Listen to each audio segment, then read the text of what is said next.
El servilisme no és res més que la certesa de ser pitjor. Aquesta frase d'Albert Camus la podríem aplicar a l'actuació des de fa només 6 mesos, director de la Casa de la Generalitat a Perpinyà, el senyor Christopher Daniel Persson. Com deia el dramaturg espanyol Manuel Tamayo, referint-se a la neutralitat, també es va rentar les mans Pilats, i no hi ha mans més brutes que aquelles mans tan ben rentades. Persson, especialista en anàlisi de dades i màrqueting digital, i que està responsable de la gestió de campanyes del màrqueting polític al PSC de Cervera, en 6 mesos ja ha muntat un parell de siderals. El primer, quan va cancel·lar el lliurament del Premi Veu Lliure a l'escriptora i activista turca Pinar Salek, que va ser retinguda a l'estat francès per les acusacions polítiques en contra seu a Turquia. El PEN català va denunciar que era una decisió arbitrària i injustificada. Ara Persson argumenta que va fer-ho per un tema pressupostari. La segona d'en Persson es va produir quan va enviar la Nadala de la Casa de la Generalitat només en francès. Ara també s'excusa, dient que la Nadala en català va sortir més tard. La tercera, la més recent, el director, que depèn del Departament de Presidència de la Generalitat, anomena el seu lloc de residència i feina com a Pirineus Orientals, que és l'única que existeix per al departament, i Occitània per la regió, les denominacions oficials de l'estat francès. De Catalunya del Nord ni parlar-ne perquè ell ha de ser, diu, neutral institucionalment. Per si no n'hi havia prou, el senyor Persson també va dir que el català s'havia perdut a Catalunya del Nord i que ja no es parlava. La indignació, sobretot al nord, ha estat majúscula, des de la batllessa dels banys d'Arles, Maria Costa, fins a l'activista Hervé Pi, passant per un munt de personalitats de la Catalunya del Nord, com el sociòleg Gautier Sabrià o el copresident d'Unitat Catalana, Jaume Pol. La més contundent i clara ha estat Maria Costa, quan en referència a Persson ha dit és una persona que escup a la cara dels nous catalans que no entén la lluita que tenim aquí per mantenir la identitat. També s'han manifestat recentment els antics directors de la Casa de la Generalitat a Perpinyà que demanen la destitució de Persson. En un comunicat fet públic ahir diuen, sota la disfressa d'una suposada neutralitat institucional, l'arrogància i la ignorància de Persson malmeten la tasca complerta pels successius governs catalans des de la creació de la delegació a la Catalunya del Nord.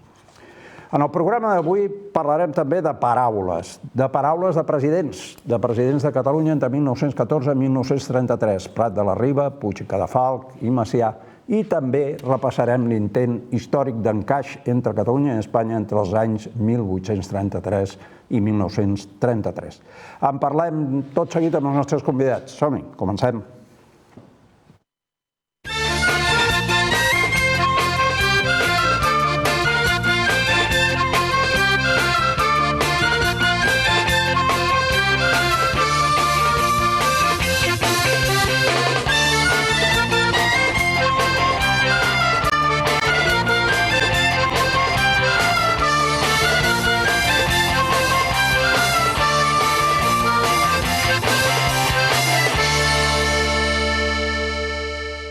Benvingudes i benvinguts a un nou programa d'Avui una resposta, 13a temporada. Bé, avui parlarem, hem dit, de paraules i d'aquests 2 llibres que veieu aquí. I ho farem amb en Josep Vicenç Mestre. Benvingut, Josep Vicenç. Ben retornat perquè havies estat per aquí. Moltes gràcies, Jaume, per convidar-me de nou. És un plaer tornar-te a tenir aquí. Josep Vicenç Mestre és director fundador d'ECO. Ara en parlarem, ens explicaràs una mica què és ECO, empresa dedicada a l'estratègia, la comunicació i l'oratòria, professor associat en oratòria, ha passat, cal destacar-ho, per 3 conselleries, cap de gabinet, economia i hisenda, cap de relacions institucionals, empresa i coneixement, assessor en comunicació a vicepresidència i pel Parlament de Catalunya també, en vicepresidència primera i en presidència. Doctor en història per la UPF i premi a la millor tesi doctoral en català, que de fet dona origen a aquests llibres d'aquí. Graduat també en Humanitats i en Ciències Polítiques i té el màster en Història del Món de la UPF. Se m'acaba el currículum. Sona molt bé, però vol dir que són poques hores de son. Bàsicament és això. Bé, ara reduirem la presentació. Maria Vidal, benvinguda. Gràcies. Maria Vidal, politòloga. Ja està. Podríem fer un currículum més llarg, però el currículum més llarg sempre el deixem pel convidat. I en Guillem López, jurista, que també podríem fer, evidentment, un currículum molt llarg. Primer parlarem, i evidentment intentarem que vosaltres també pugueu participar en la tertúlia, parlarem d'aquests llibres. Són dos llibres, un és Nació i Estat, que és aquest aquí, i l'altre és Paraules de president. Abans dels llibres hem dit que parlaríem per això de l'empresa, perquè tu ets director d'una empresa que has creat, fundador ECO, i ja diem que està dedicada a l'estratègia, a la comunicació. Com funciona això? Això mateix, doncs mira, fa 2 anys, per casualitat, vam tenir un fill amb la meva dona i al cap de 2 mesos de tenir el fill vam decidir muntar l'empresa. Va ser per casualitat? No, el fill no va ser per casualitat. No vull dir, per coincidència, El fill el vam tenir i llavors al cap de 2 mesos vam decidir fundar l'empresa. Perquè per circumstàncies de la vida, doncs jo m'he dedicat durant molts anys a ensenyar a parlar en públic a la gent, a escriure discursos per a alguns dels polítics d'aquests que has mencionat, i es va donar la circumstància que em començaven a demanar assessoraments i vaig pensar que era pertinent que allò que estava assessorant de manera gratuïta i per amor a l'art, convertir-ho en una empresa. I des de llavors ja hem crescut una mica i fem assessoraments des d'ajuntaments, empreses privades, ensenyem a parlar en públic, no direm els noms de les empreses, però sí a càrrecs intermitjos i als càrrecs d'empreses privades i també de l'administració pública. I ja fa 2 anys que la tenim i molt contents. I funciona. I funciona, de moment sí, així que per molts anys. Potser als nostres polítics també els anirà bé una mica aprendre una mica d'oratòria.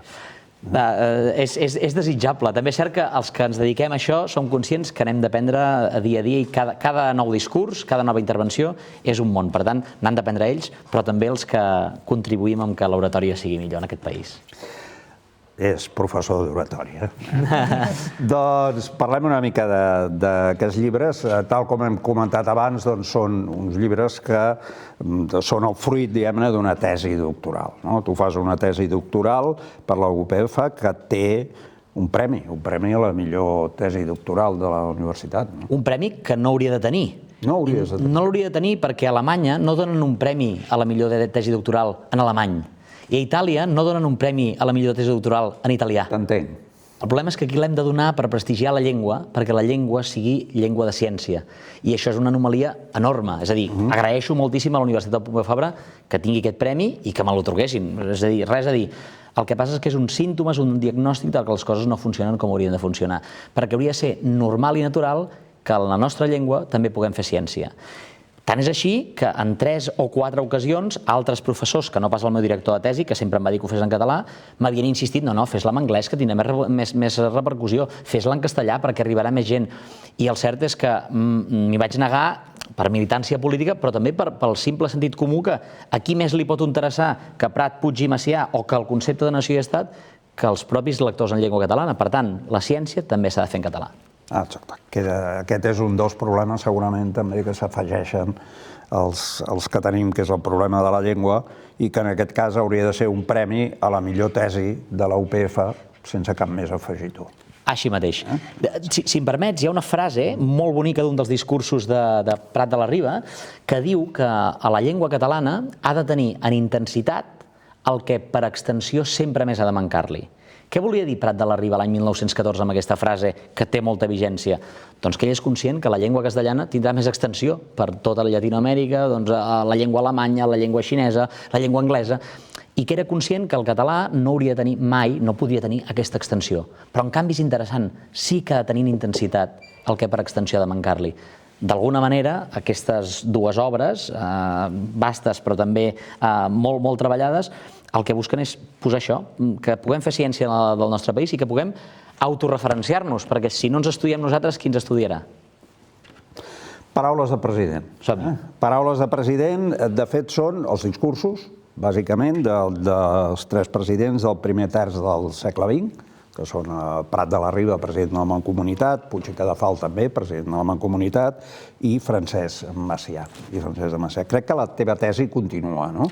De fet, la meva tesi podria continuar, però si no va continuar és perquè ja tenia molta extensió. L'origen d'aquests dos llibres i, per tant, de retruc de la tesi doctoral era el 2014, 15, 16, quan hi havia una efervescència als carrers on l'independentisme va passar a ser majoritari. La meva pregunta va ser, això ha estat sempre així? Sempre hi ha hagut independentisme majoritari o només passava en petits sectors? I això em va portar als orígens. I quan vaig anar a 1914, que era el primer president per mi de Catalunya del segle XX, perquè tècnicament no forma part d'aquell llistat dels 133 presidents, ni Prat ni Puig formen part, però per mi van fer més que alguns que sí que hi són. Això és una discussió històrica que hauríem de tenir. Però en tot cas, vaig als orígens i em pregunto, els presidents eren independentistes, sí o no? Ho eren durant la seva presidència i el que intentem fer en aquest llibre, Paraules de president, és respondre això, si ho eren o no ho eren.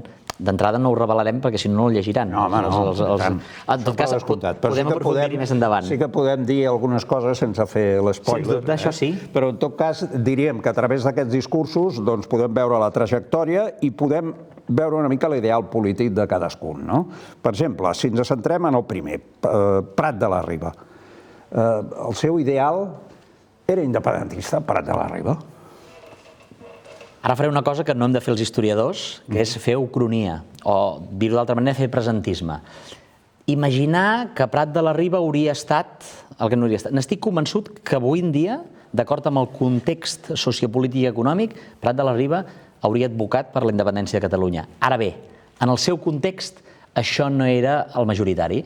I, per tant, ell estava en el punt mig on l'Europa de les nacions, és a dir, el món després de o sigui, just previ a la Societat de Nacions, a Wilson, el president nord-americà, que defensava l'autonomia i l'autogovern per a algunes regions, doncs ell pensava que no tenia sentit la independència, sinó que tenia sentit aglomerar el màxim de nacionalitats dins d'un estat més gran. Per entendre'ns, volia ser el Piemont d'Itàlia o volia ser Baviera de la reunificada Alemanya. Això és el que pretenia en aquella època, perquè era la lògica de finals del segle XIX i principis del segle XX. És a dir, en aquell sentit, en aquella època, pensar en disgregar no tenia sentit per la lògica internacional. Doncs ell el que feia és intentar copiar i replicar models com el d'Àustria-Hongria, el model austro-hongarès, per Catalunya, i proposava una monarquia dual, on hi hagués una monarquia, però un estat que integrés nacionalitats com la basca, com la catalana, com la gallega, i totes estiguessin ben respectades des de dins. És evident que és un projecte que l'any 78, fixeu-vos que ell parla de la nacionalitat catalana, i per tant parla del sentit de la nació a través d'aquest sentiment, això es replica l'any 78. L'actual estat de les autonomies comença parlant de nacionalidades. No és casual. Qui primer escriu nacionalitats és Prat de la Riba, per intentar trencar amb el concepte massa estereotipat de la nació. I ell parla de nacionalitats per donar aquest sentit.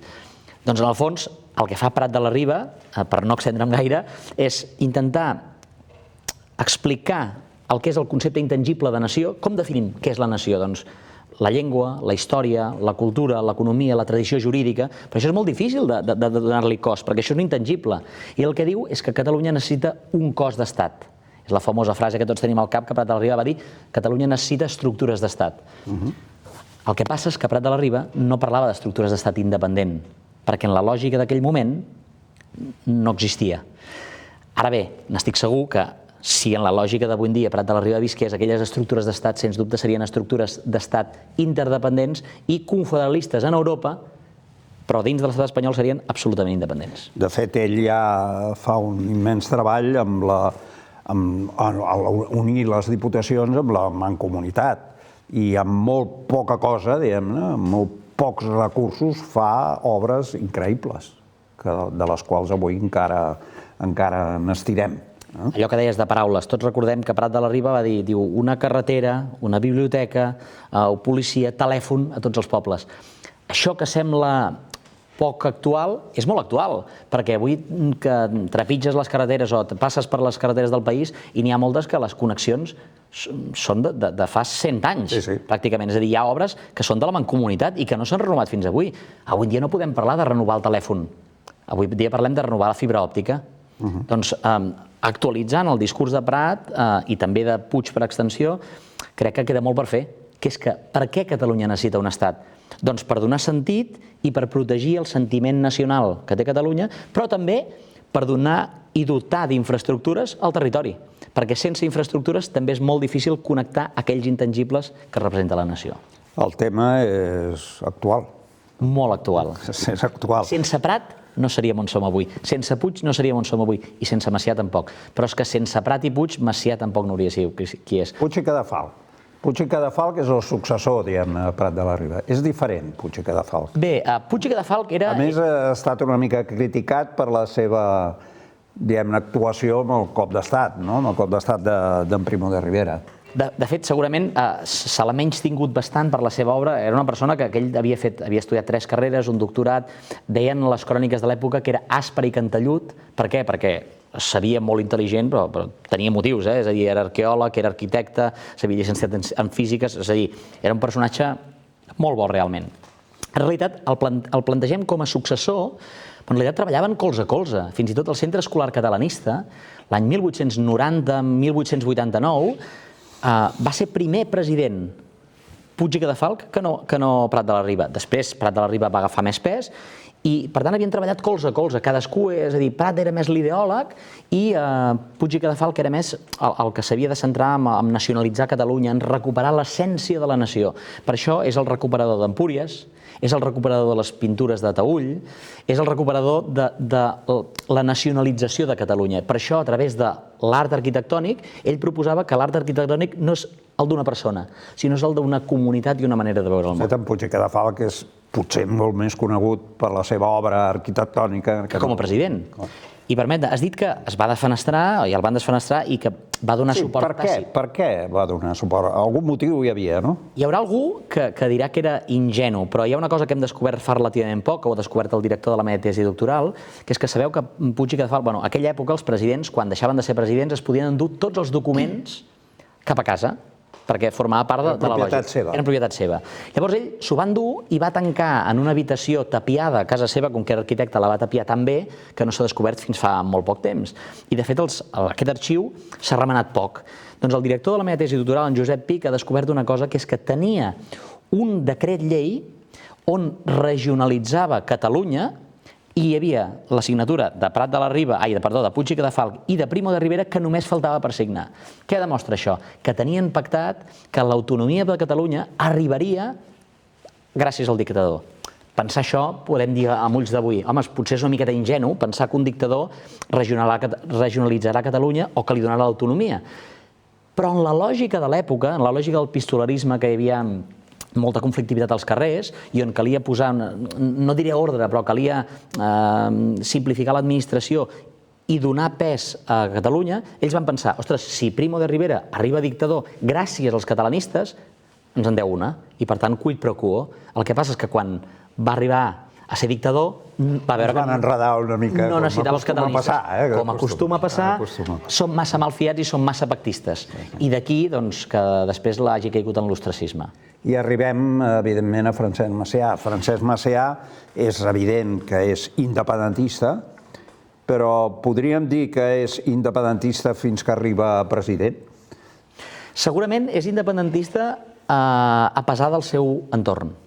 I és que ell, l'any 31, retorna de l'exili, i retorna de l'exili per segona vegada, ara ho explicarem, però en tot cas, quan torna, lidera Esquerra Republicana, i Esquerra Republicana és una formació política molt diversa, és a dir, hi ha la gent d'esquerres, la gent obrerista, la gent independentista, i com que no està clar exactament quin és l'únic ideari, doncs genera moltes contradiccions el 14 d'abril. Llavors, per centrar-me, Francesc Macià va pronunciar el primer discurs independentista de la història al Congrés dels Diputats, el 12 de novembre de l'any 1918.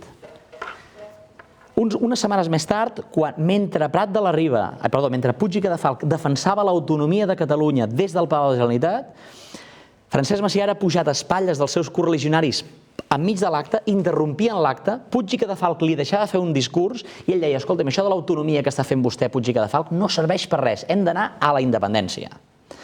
Però què passa? Que marxa un parell de cops a l'exili, de l'any 23 al 30 marxa a l'exili, i quan torna es veu liderant per pes social, per pes històric, Esquerra Republicana. I quan esdevé president, com a cop d'estat, perquè ell s'autoproclama president, ningú el vota. Cal recordar que Francesc Macià no anava ni a les llistes municipals. Per tant, és un cop d'estat. Quan ell arriba a ser president i l'autoproclama, proclama la República Catalana aspirant al màxim d'independència possible. No amb els ulls d'avui. Ell aspirava a una independència confederal, és a dir, primer ens segreguem per després reintegrar-nos. De fet, torna una mica a l'ideal de Prat de la Riba. Sí, senyor. No existiria Macià sense Prat i sense Puig. I aquest país tendim a defenestrar massa d'on venim. I potser hauríem de prestigiar més i trobar els punts en comú de cadascun dels líders anteriors, i després fer foc nou, però foc nou a partir de les brases que hem tingut. Parlem de l'oratòria, dels discursos. Quines diferències principals podem trobar com a discurs, com a oratòria entre els tres presidents? Podríem dir quin dels tres és el millor orador? Segons les cròniques de l'època, ni Prat, ni Puig, ni Macià eren bons oradors. El que era bon orador era el Pajarito, Lluís Companys. Tot i així, el cert és que si tu analitzes els discursos de Prat de la Riba, veiem que és un estil gonflat i turgent, segons l'estil de l'època, paraules de l'època, estic parlant de cròniques de l'època. Gonflat i turgent què vol dir? Que era una persona molt freda de cara enfora, que no arribaria a gesticular tant com estic fent jo ara, que era molt d'estar sobre la taula, de negociar tu a tu, però no amb grans auditoris, i en canvi tenia un arborament interior, és a dir, que explicava amb gran luxe de detalls i descripció tot allò que volia dir que tenia dins. En canvi, Puig i Cadafalch era, com us deia abans, aspre i cantellut, era esquerp, era directe, perquè era tan conscient que tenia raó que no volia ni convèncer els altres que el tenia, simplement la tenia. I en canvi, Macià, tot i que diuen les males cròniques que era mal orador, conservem les notes de quan era batxiller i deia que en retòrica i oratòria treia matrícula d'honor. I és més, quan anava quan era president i anaven a tota Catalunya a difondre la tasca de la Generalitat, deien que Ventura Gassol escalfava l'auditori, feia els grans discursos grandiloqüents i llavors arribava Macià i deia «Catalunya, catalans!», s'abrandava sobre el balcó i amb 4 idees sintetitzava el contingut. Això què vol dir? Que no eren bons oradors d'acord amb la retòrica rebuscada de l'època, però en canvi sí que eren grandíssims comunicadors. Tant és així que a Madrid, per exemple, amb l'etapa que està Francesc Macià diputat a Madrid, des de l'any 1907 fins al 1922-23, que va renunciar 2 cops a l'escó, a les sastreries de Madrid, algunes sastreries tenien el gris Macià. I podies anar a una sastreria i demanar el color gris Macià. Això vol dir que comunicava no només amb la paraula, sinó també amb la imatge, i d'aquí el seu bigoti i la seva gesticulació tan gran. De fet, en aquella època, que no hi havia, evidentment, televisió, doncs hauria de ser molt important això, la imatge. I tu parlaves, estic gesticulant, no? Precisament seria important això, no? Els gestos aquests, aquell gest que es veu d'en Macià així abocant-se, no? Abocant-se. Això hauria de ser important. O el mateix Companys, que no està en aquest llibre recollit, però jo si vaig llegir segur que estic sortint de la pantalla i si vaig llegir no es veu, no? Però en canvi, en la lògica de plaça Sant Jaume, on només tens aquell públic allà i no tens ni amplificadors ni altaveus, o gesticulaves molt i amplificaves molt el teu discurs, o no arribaves. En canvi, en un context, després de Kennedy i Nixon, el famós debat, quan comença a canviar la història, quan televisen un debat, tu pots veure els petits nerviosismes, els petits tics, si sues, si no sues, si estàs segur. Per tant, la retòrica ha canviat com un mitjó. A principis del segle XX havia de ser molt més grandiloqüent i en canvi avui ha de ser molt més continguda. Per això segurament de Prat i de Puig avui en diríem que són grans oradors televisius. En canvi de Macià diríem era massa grandiloqüent i tampoc era un bon orador. En qualsevol cas, ho hem de mirar amb els ulls de l'època i això és molt difícil extrapolar avui en dia. De fet, diríem això, que cadascun l'hem de mirar, això que deies tu, amb els ulls de l'època, és dir, cadascú és fruit del context actual en el qual va viure, que segurament si hagués viscut en un altre context seria diferent. Així és. Llavors el que hem de fer és simplement el que intentem fer per això. Aquí hi ha el llibre Paraules de president, que és Prat, Puig i Macià, però també és molt important l'altre, que és complementari, que és que jo aquí em pregunto què pensen de la nació i quin model d'estat proposen. Però clar, nació és el mateix la nació que entenem avui en dia que en aquell moment? Estat és el mateix el que entenem avui en dia que en aquell moment? Doncs per tant és molt important ser precís amb els termes per no dir que Catalunya al segle XV ja era una nació. Tècnicament, el concepte nació no apareix fins al segle XIX, per tant, podríem dir que tenia elements protonacionals que, per tant, permeten després que sorgeixi el nacionalisme, però no podem parlar de nació. I llavors, fer això cometem un flac favor. Dir que Catalunya al segle XII era una nació, no, tenia tots els elements per considerar-se una nació, però no es podia definir com a tant perquè el concepte no existia en aquest sentit. No? I llavors el que fem en aquest llibre, Nació i Estat, és definir bé els termes. Què és nació? Què és estat? Quins diferents tipus d'estat hi ha? I quins diferents corrents de nació i nacionalisme existeixen? No és el mateix pensar la nació segons Herder que segons Renan, segons Gellner que segons Billinch. Doncs trobar aquests matisos... Anirem amb aquest. Ara, com que tinc aquí la Maria i el Guillem, estem parlant de paraules del president. Què us ha semblat tot el que ha explicat el Josep Vicenç? Bé, en primer lloc, crec que seria més honest reconèixer que vaig estar a la presentació de la teva tesi, que he estat als actes de les teves presentacions i que he vist com treballa l'esforç que suposava i és felicitar-te en primer lloc perquè té molt mèrit haver-la acabat, haver rebut els premis que vas rebre, haver aconseguit editar aquests 2 llibres que, com et comentava abans del programa, el to no és gens de tesi, has fet un treball divulgatiu a l'hora de reescriure'ls molt i que primer volia veure un valor i també ser honest en el sentit que tot el que digui és des de la simpatia que li tinc al Josep Vicenç. Aquí tots li tenim simpatia aquí, Tots tenim simpatia mútua. Ens vam conèixer en aquest plató, pels que no ho sàpiguen a casa. Ens vam conèixer aquí. Ens hem de tenir simpatia. Amb ells em vas conèixer? També, amb ells 2 també. Ah, coi, no ho sabia, això. Jo pensava que ja us coneixíeu abans. No, de fet, després i tot plegat. La primera part, intenta ara o sigui, és mig posar en valor també.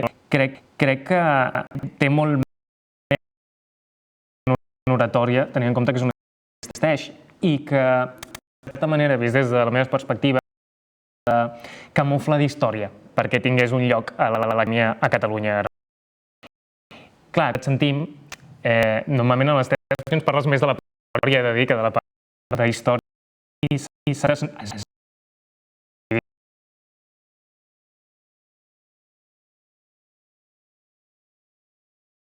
més una per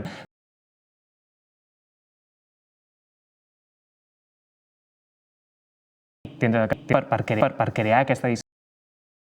Sí, malauradament, a casa nostra, jo no em puc matricular al doctorat en oratòria o doctorat en comunicació oral, però en canvi, i segurament no tenim prou cultura al nostre país de la història discursiva, perquè, per exemple, si us dic sang, suor i llàgrimes, tothom sap a qui em refereixo.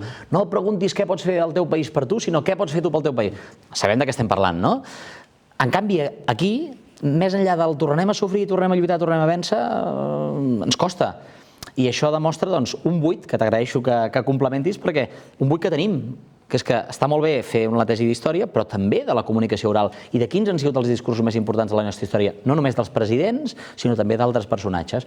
I, per tant, també és cert que ha sigut una miqueta obrir camí. La voluntat d'aquesta tesi doctoral és també generar cànon. Per què triem aquests discursos i no uns altres? I per què la gent ha de conèixer aquests discursos? Doncs perquè és una frase molt bona de Josep Fontana que diu: la història a la nació és el que la memòria a l'individu. Què vol dir? Que els individus necessitem la memòria per saber qui som, d'on venim i per què estem on som, no? Per què estem en aquest lloc. Doncs la nació, el nacionalisme, els que creiem en aquest concepte, doncs hem de conèixer la nostra història perquè sense això, i a través de la història els discursos, sense això no podem saber ni d'on som, ni d'on venim, ni cap on volem. Molt menys on volem anar. No, i perdó, és que també volia afegir que precisament això complementa el que deia, que és que no vas anar a buscar els discursos que serien fàcils el 2015, no vas anar a buscar el president Pujol, el president Maragall, i aquí ja ens entendrem tots que Catalunya agrairà que estigui fent aquesta anàlisi en aquest moment, sinó te'n vas anar 100 anys enrere i hi ha uns presidents que potser, no diré són més desconeguts, perquè no, tampoc seria el tot cert, però vull dir, no vas anar a fer una tesi política, és realment una tesi històrica. Macià potser no tant, però Prat de la Riba i Puig i Cadafalch segurament molt desconegut. Per cert, en aquest llibre té pròlegs de tots els presidents. De tots els presidents que encara vius. Vius i amb salut, perquè, diguéssim, a l'entorn del president Maragall van agrair que els hi fes la proposta, però van declinar per motius obvis. Ja no està en condicions de... Però estic content que president Pujol, president Montilla, Mas, Puigdemont, Torra i Aragonès van acceptar fer el pròleg, i hi ha aquest fragment, i això em fa pensar, i els agraeixo molt que ho fessin, que dona un valor acadèmic, és a dir, que va més enllà de la ideologia política, que jo en tinc, tots nosaltres en tenim una, i això no s'ha d'amagar, ni crec que es pugui amagar, però que aquest treball va més enllà d'això, i que és un treball que, ha dit a Guillem, que és acadèmic, però li agraeixo molt el comentari, que també és divulgatiu. És a dir, la voluntat de qui llegeixi la tesi doctoral original veurà que és més densa, hi ha moltes més citacions, i aquí està una miqueta esbrossat perquè el públic que no coneix aquests 3 presidents i que tampoc coneix els termes nació i estat en detall, però li interessa saber-ho, ho pot entendre. És a dir, és per un públic elevat, però també per un públic comú, perquè també necessitem conèixer. De fet, et volia comentar això, però primer deixem que la Maria parli una mica. No, jo també una miqueta en la línia del que s'estava comentant.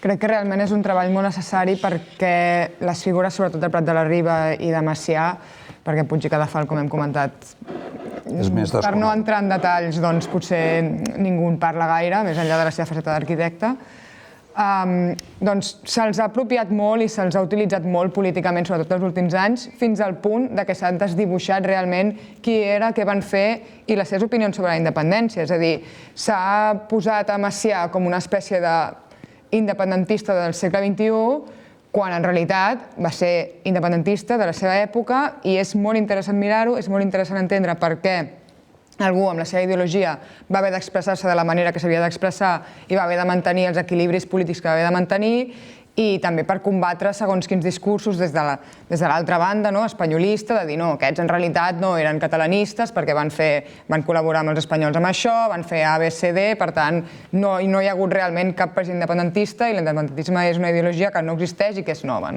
Llavors, és un treball que, a més, el fet d'haver-lo fet divulgatiu és encara més útil perquè es facilita posar una mica d'ordre en unes figures que han estat completament utilitzades els últims anys, i ara que ja se'ls ha tornat a posar dintre de l'actualitat perquè se'ls ha utilitzat molt, doncs és una bona oportunitat per conèixer ben bé qui són i què van fer. Que bé. Mira, justament això que diu la Maria casa molt amb Margaret Macmillan. Margaret Macmillan és una historiadora canadenca que parla de la importància parla dels usos i abusos de la història. Sovint usem la història i és bo perquè la fem servir per conèixer-nos nosaltres mateixos, per l'arbre genealògic, d'on venim, o, ostres, doncs, qui era Prat, qui era Puig, però en el sentit de ho busquem utilitàriament, i per tant a vegades la usem i és bo, però a vegades n'abusem. Per tant diem, Macià era independentista perquè m'interessa que ho sigui, o Prat de la Riba perquè m'interessa que... No, el que hem de fer és analitzar Prat, Puig i Macià en el seu context, i a partir d'aquí tu pensa el que vulguis, però sovint tendim a fer aquests paral·lelismes de a mi m'interessa que fos i potser no ho és. Però en qualsevol cas el positiu d'aquests llibres, com tu dius, és, escolta'm, reflexionem sobre el passat i a partir d'aquí cadascú pensi el que vulgui en el present. De fet, el que ha comentat tant el Guillem com la Maria, o sigui, algú podria dir, ell va fer la seva tesi, una tesi esplèndida que va guanyar un premi a la UPF, ja tenia feta la feina. És a dir, l'únic que ha hagut de fer és agafar allò que havia fet i aquí té els llibres publicats, i això no és així. Aquí darrere hi ha molta feina, també. Hi ha moltíssima feina, moltes nits sense dormir, que la meva dona segur que agrairà que ho digui, perquè me les va aguantar ella, i bé, doncs és molt treball per intentar això, entendre que el qui llegeixi això, ja sé que el fet que sigui molt gruixut desincentiva a comprar-lo, perquè dius, ostres, això serà un pal, serà molt dens, però el cert és que la voluntat és que no sigui dens, sinó que sigui... I que, a més, aquests llibres no s'han d'entendre com una novel·la, que t'has de començar a l'inici i t'has d'acabar al final. Aquests llibres, si tu vols, el llegeixes... Pot començar per on vulguis, no? Exacte. A mi m'interessa Macià, doncs llegeixo només Macià. M'interessa Prat. M'interessa els 3 com eren com a oradors, doncs llegeixes l'apartat dels oradors. O simplement m'interessa les conclusions i a partir de les conclusions rasco quina part m'interessa. És a dir, és un llibre més que com de consulta que no pas com una novel·la. I la gràcia és això, que cadascú pot seccionar i triar quina part escull.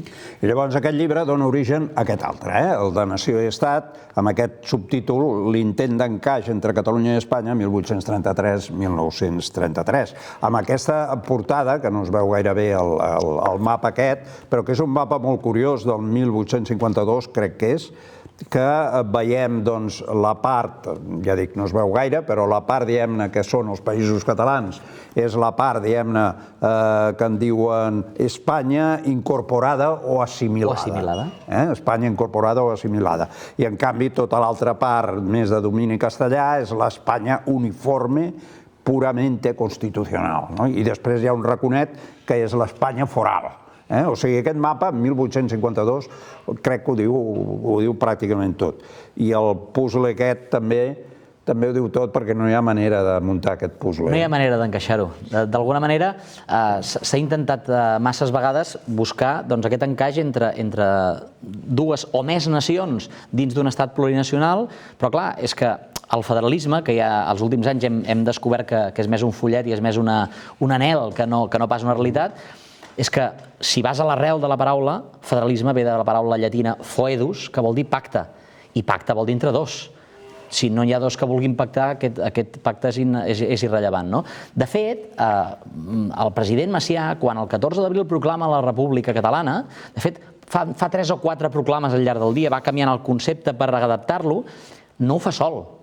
Allò sí que era un federalisme real, perquè ho feia a cop de telèfon amb Niceto Alcalá Samora.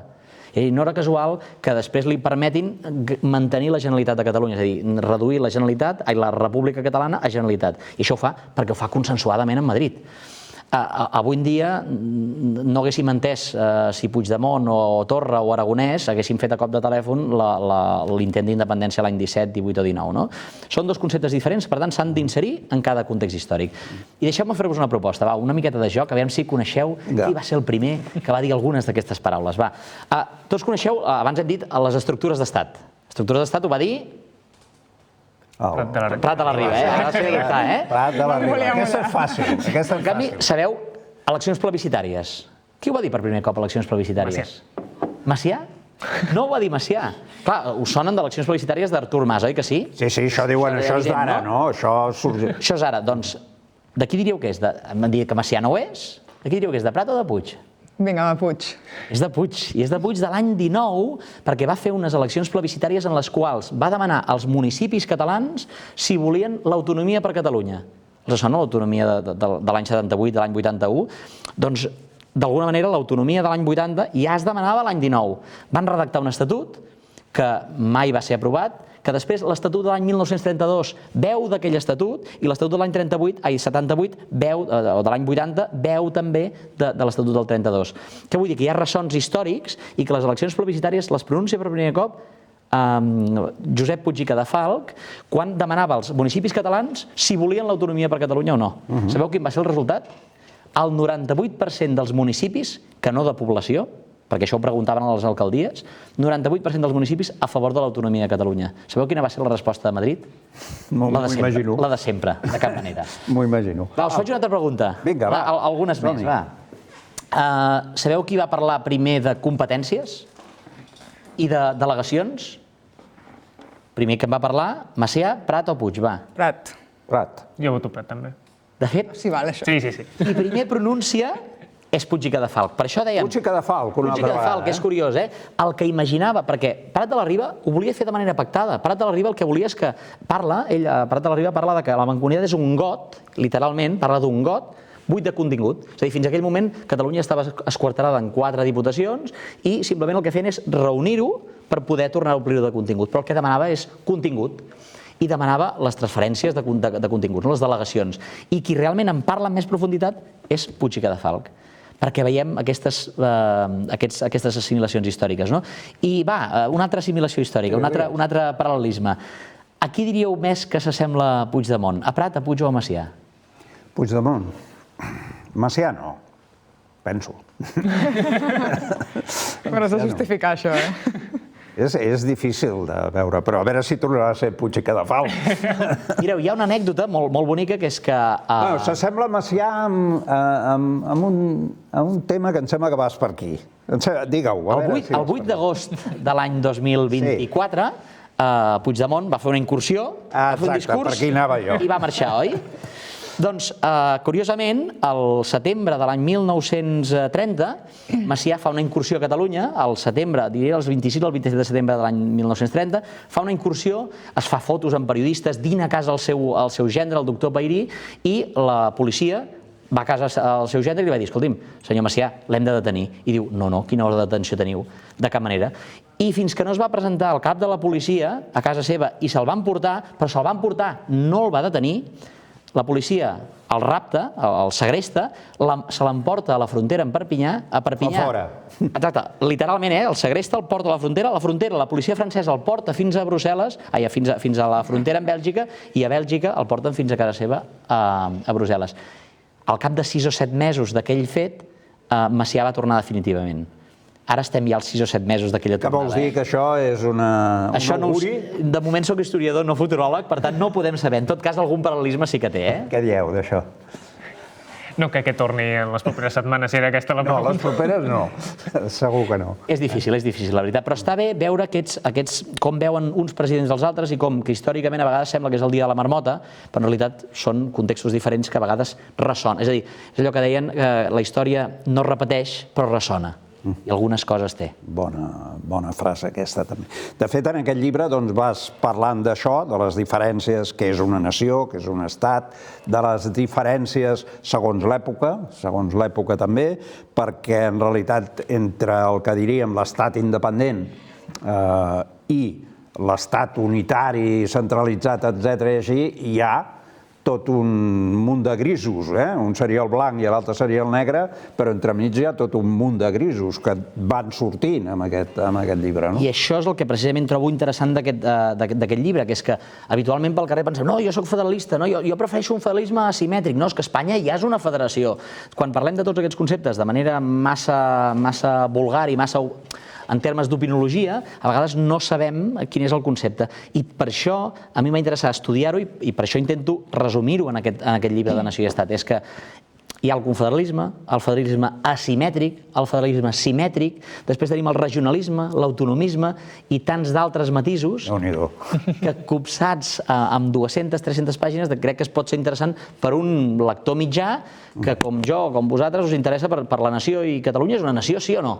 Acadèmicament, o sigui, a banda d'acord, acadèmicament podem definir-ho com a tal, ho anticipo, sí, sens dubte, es mereix un estat que cadascú pensi el que vulgui. En tot cas, acadèmicament es pot justificar que evidentment. De fet, seria un llibre també que no cal llegir-lo del principi al final, sinó que també podem anar a l'índex que hi ha i anar amb aquells temes també que més ens interessin, no? Sí, i a més el que jo recomano als possibles lectors, als potencials lectors i fidels seguidors d'aquest programa, és que el dia Sant Jordi el comprin i que després mirin l'índex. Potser ja el tenen, els dones. També pot ser. I que mirin i que diguin, m'interessa aquest apartat, i a partir d'aquí vagin desgranant. Què dieu d'això? Ha dit tot un seguit de coses des de l'estat independent fins a l'estat centralista, federalisme simètric, asimètric, regionalisme, autonomisme... Clar, entenc que no has entrat en termes com autodeterminació i tal, tot i que són tangencials de tots aquests temes, perquè realment l'acadèmia en aquest àmbit és densa i variada i al final es noten una miqueta els pares i mares de cadascú. És a dir, hi ha una capacitat d'entendre determinades necessitats o termes que depenen molt del context, jo crec. I en aquest cas crec que pots haver-ho notat clarament. És que estàs obrint el llibre, llavors m'he perdut amb el... No, la tendència política, com dius, és molt influent. Per això intento que aquí no només parlin els d'un determinat color polític. Per exemple, Jordi Soler Tura, que no és sospitós de ser independentista, diu el problema decisiu a Espanya és, en tot cas, el del model polític. Diu, concretament, la formació de nacionalitats modernes, com la catalana i la basca, ha coincidit amb la formació de l'estat liberal. Què vol dir? Que aquestes nacionalitats, d'alguna manera, necessiten una responsabilitat. I aquí és on s'embrinca el dret a l'autodeterminació dels pobles, que ve des de l'inici del segle XX fins als nostres dies, en funció de les diferents tradicions polítiques. La gràcia és anar jugant amb aquests conceptes i amb diferents autors de diferents tradicions polítiques. No, i que al final també suposo que en tota la gamma aquesta que hi ha entre el blanc i el negre, al final, qui em garanteixi la supervivència, per exemple, o l'autogovern real de la nació catalana, el manteniment del català, etc.